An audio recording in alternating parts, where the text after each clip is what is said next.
Shalom Bapak Ibu Saudara, hidup secara egois adalah hidup yang tidak berkenan di hadapan Tuhan.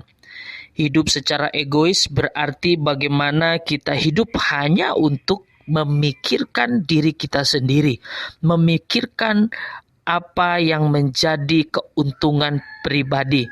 Ini adalah suatu keegoisan. Hidup dalam keegoisan pun adalah kehidupan yang dapat ditemukan di dalam kekristenan. Namun firman Allah mengajarkan hal yang penting di dalam hidup kita berkaitan bagaimana kita perlu banyak memfokuskan kepada orang lain mengenai kebaikan mereka sendiri. Di dalam 1 Korintus pasal 1 ayat 4, Rasul Paulus mengungkapkan satu kalimat yang penting, yaitu aku senantiasa mengucap syukur kepada Allahku karena kamu, atas kasih karunia Allah yang dianugerahkannya kepada kamu dalam Kristus Yesus. Kalimat yang sangat luar biasa yang dinyatakan oleh Rasul Paulus dalam kalimat aku senantiasa mengucap syukur kepada Allahku karena kamu. Di dalam kalimat ini memiliki suatu indikasi bahwa orang-orang yang dilayani oleh Rasul Paulus adalah orang-orang yang mendapatkan perhatian khusus daripada Rasul Paulus sendiri.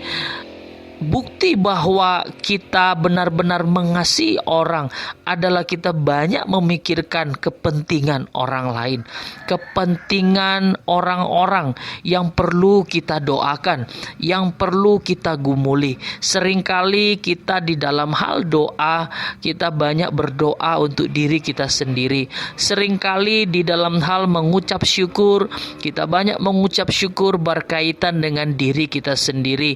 Seringkali di dalam hal meminta sesuatu, kita banyak berfokus untuk meminta berkaitan dengan diri kita sendiri, istri kita, suami kita, anak-anak kita, keluarga kita, sehingga kita tidak lagi memiliki hati untuk berpikir, mengucap syukur, berdoa, atau meminta berkaitan dengan kebutuhan orang lain, berkaitan dengan kepentingan orang lain, berkaitan dengan kepentingan bangsa ini, berkaitan dengan kedamaian bangsa ini, berkaitan dengan keharmonisan keluarga di sebelah kita, berkaitan dengan kesejahteraan tetangga kita, berkaitan dengan kebangunan rohani orang lain.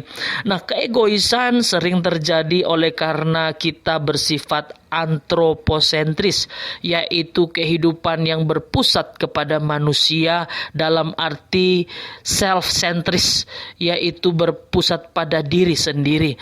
Hidup kekristenan adalah hidup yang meskipun kita tidak ada salahnya saat kita berdoa tentang diri kita sendiri, tentang orang lain, tentang keluarga kita, tentang anak-anak kita, tentang pasangan kita atau keluarga besar kita. Itu bukan sesuatu yang salah.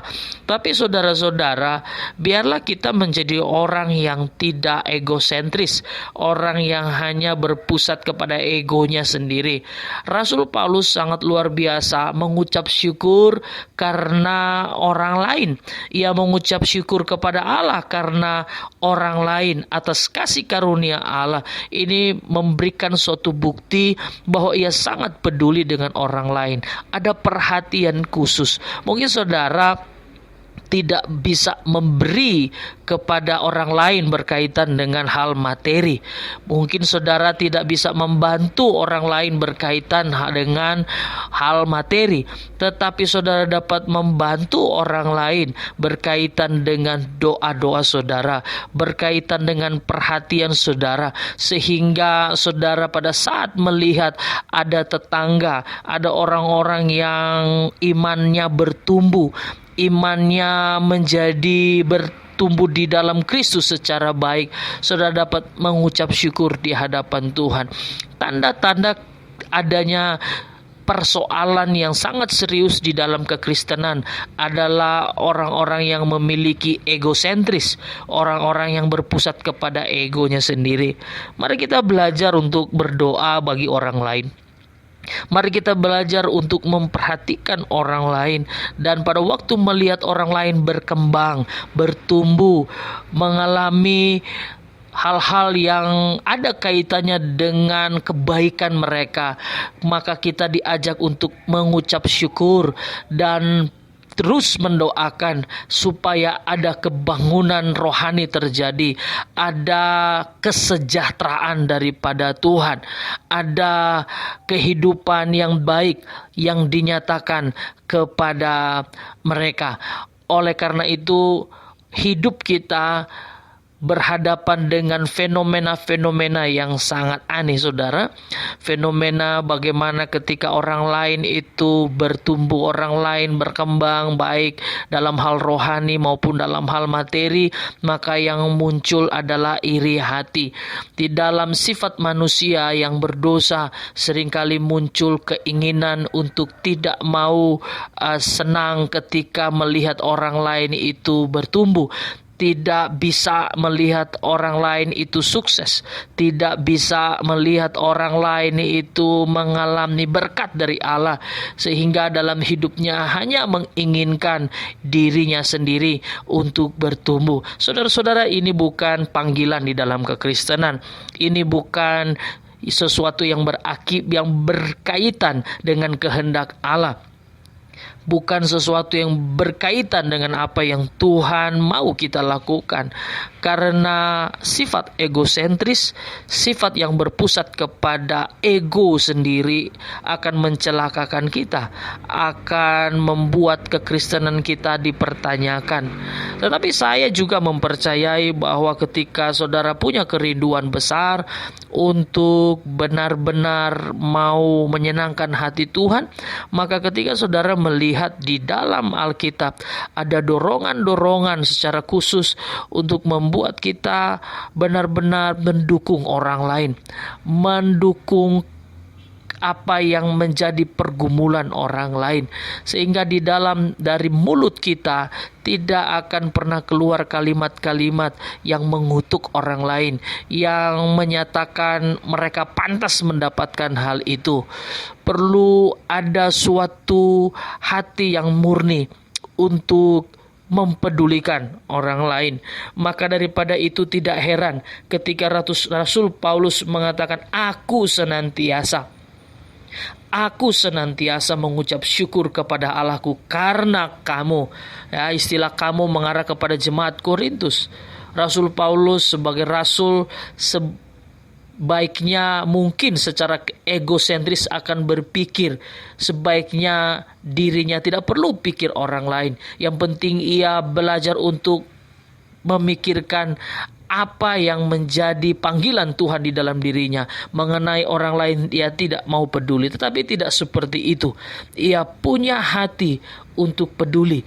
Ia punya hati untuk mensyukuri orang lain, karena mereka ada di dalam kasih karunia Allah, karena mereka dianugerahkan dengan kemurahan Tuhan, dianugerahkan dengan kasih karunia itu sendiri dalam kehidupan mereka. Muncul rasa senang di dalam hati daripada Rasul Paulus. Apakah kita pernah memiliki suatu hati yang sangat senang ketika melihat teman, ketika melihat orang lain, ketika melihat daerah kita, ketika melihat bangsa ini mengalami perubahan yang sangat-sangat luar biasa, di mana ada hal yang luar biasa terjadi? Maka tentunya akan muncul rasa sukacita, rasa syukur, karena melihat hal-hal di luar kita itu mengalami pertumbuhan. Inilah buah kekristenan.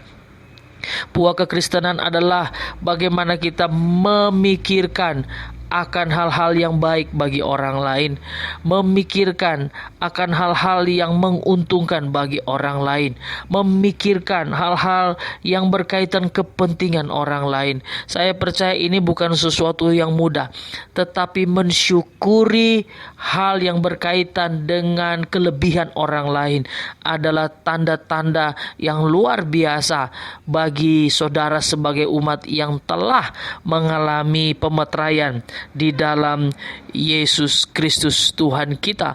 Pemeteraian yang membuat kita punya dorongan yang besar untuk mempedulikan sesama.